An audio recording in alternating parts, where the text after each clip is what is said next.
Salut, c'est vrai que j'aurais aimé faire cette vidéo en une partie. Bon, désolé, hein. Mes gadgets électroniques ne m'ont pas permis. Le téléphone n'a pas permis. Donc, du coup, j'ai fait cette vidéo en deux parties. Si vous tombez sur cette partie, c'est la partie 2. Allez d'abord regarder la partie 1. J'aurais aimé faire ça peut-être en deux parties et coller, mais je n'ai pas de compétences en montage vidéo. Donc, mes vidéos pour le moment sont postées telles que filmées. Donc, on avait déjà parlé de 6 livres, mes 6 meilleures lectures. Maintenant, je vais parler du 7e livre. Le 7e livre, c'est ce livre. La révélation et nécessité, toujours écrit par le professeur de la Stanifun. Attendez, je vais mettre la caméra. Ouais, encore un peu. Ouais. La révélation et une nécessité. Pourquoi est-ce que la révélation est une nécessité? Pourquoi? Parce que le progrès spirituel est dépendant de la révélation. C'est-à-dire que la révélation est indispensable pour le progrès spirituel. C'est quoi avoir une révélation? La révélation, c'est voir tel que Dieu voit, comprendre tel que Dieu comprend, entendre tel que Dieu entend. C'est ce que le professeur Fomon dit dans ce livre. Et dans un sens, si tu n'as pas de révélation, tu ne peux pas faire de progrès. Tu ne peux vraiment pas. Et le professeur Fomon dit quelque part dans le livre que, dans un sens, il n'y a rien que tu peux faire pour avoir la révélation. Sinon, peut-être seulement de prier. Et quand Dieu te donne une révélation, il faut agir d'après la révélation. Sinon, ce que tu as comme révélation peut être perdu. Je prends l'exemple. Tu peux prier que Dieu te révèle, par exemple, la sainteté de Dieu. Ou bien que Dieu te révèle l'horreur du péché. Et Dieu te révèle l'horreur du péché. Tu commences à avoir une haine divine pour le péché.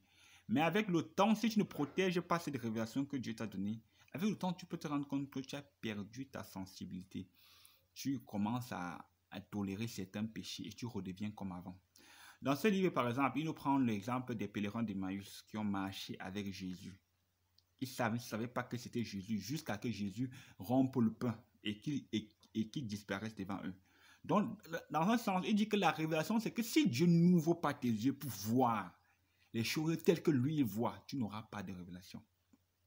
Peut-être c'est ton cas. Tu prêches l'évangile à quelqu'un depuis des années, à ton mari, à ta femme, à tes enfants, à tes frères ou sœurs, mais ils ne croient pas. Ils ne croient pas pourquoi? Parce qu'ils sont aveugles. Ils n'ont pas reçu la révélation de qui est Jésus. Ils n'ont pas reçu la révélation de ce que c'est que le péché. Ils n'ont pas reçu la révélation de ce que c'est que l'enfer.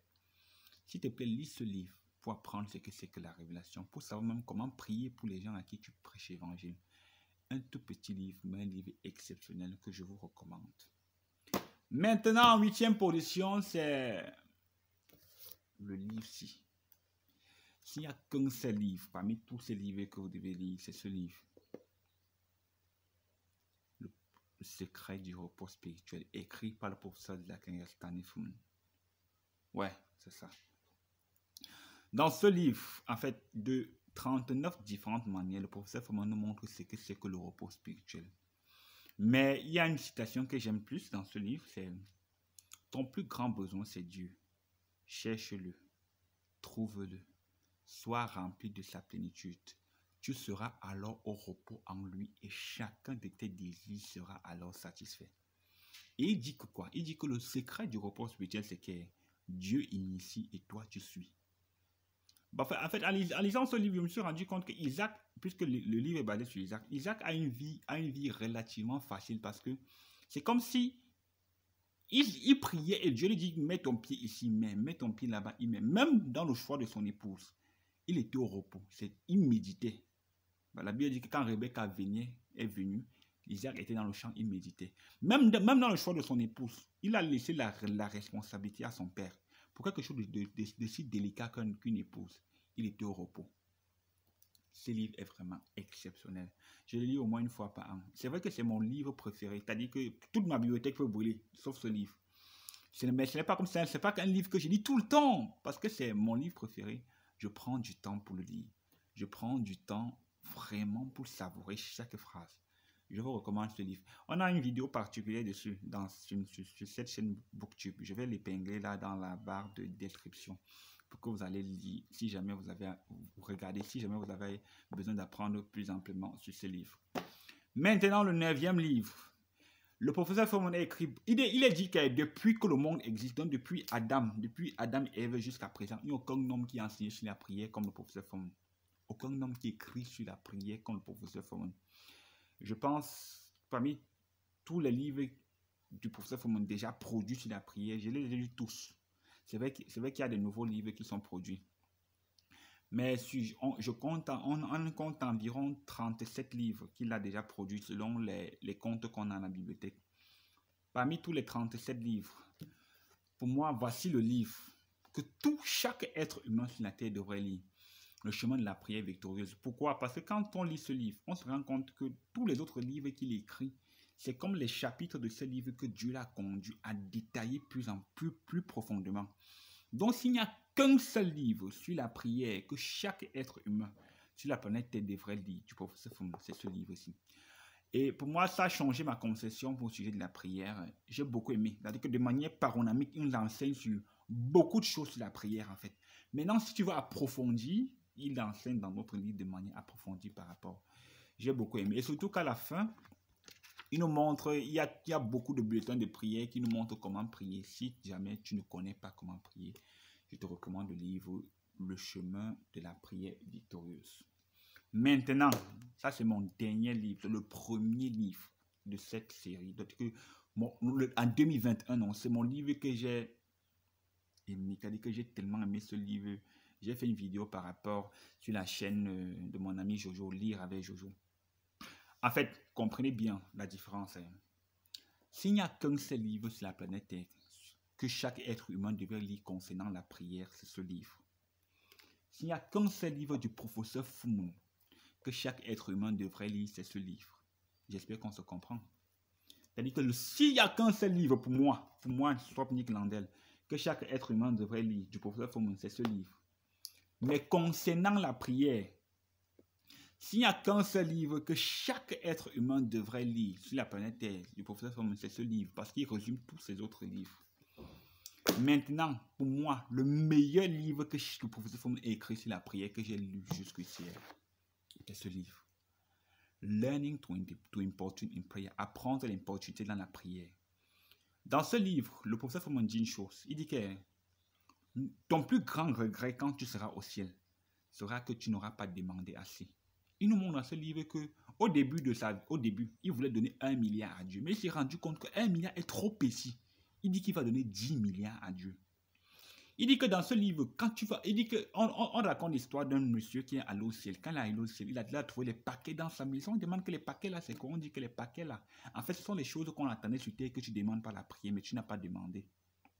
Et maintenant, ici au ciel, ce sont des choses inutiles. En fait, j'ai compris que c'est comme si Dieu a des choses là-bas aussi qu'il attend depuis qu'on demande sur la terre. Nous, on ne demande pas. Dans ce livre aussi, il parle, j'ai appris en fait sur la demande, la première des choses, et il a appris sur l'importunité.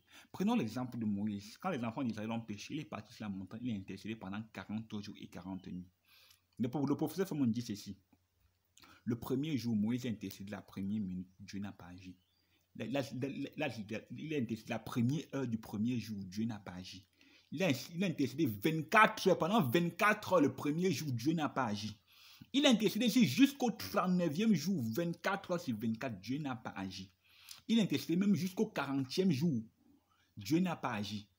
C'est-à-dire qu'au 40e jour, il a intercédé la première heure, la deuxième heure, la troisième, jusqu'à la 23e heure du 40e jour, Dieu n'a pas agi. Il a commencé à... Il a intercédé le 40e jour à 23h59 même. Dieu n'avait pas toujours agi. C'est le 40e jour. Quand le 40e jour a eu 24 heures, c'est là où Dieu a agi.